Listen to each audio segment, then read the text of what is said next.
You know, Alan, one concept that you've taught to me, which I just love, is the idea of granting yourself permission. A lot of times we're asking for permission. Right. We don't think about how can I grant myself permission.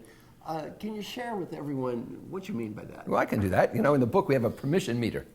And you can have no commit. Your default position is no permission. And some people's default permission is blanket permission. But then some people have to ask for permission or observe permission. So the example I originally gave Marshall was, I said, look, you're sitting on the airplane, you have to visit the lavatory, the plane's taken off, and it seems level, but the pilot has not turned off the fasten seatbelt sign. And you're thinking, I need to go to the lavatory, but if I get up, will the flight attendants yell at me? What will happen to me?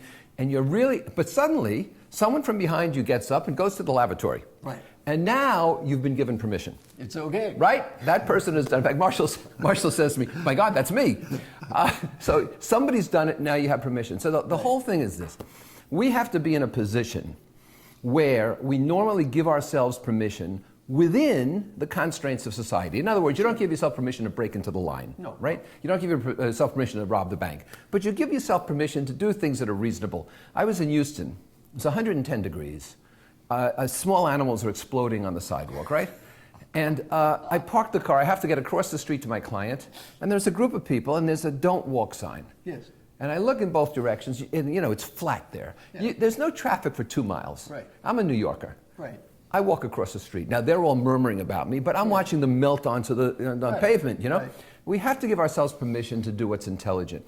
Not enough people, and we discussed this in Lifestorming, not enough people give themselves permission at the right time. I like that concept, and if you really want to be, and you know a lot more about entrepreneurs than I do.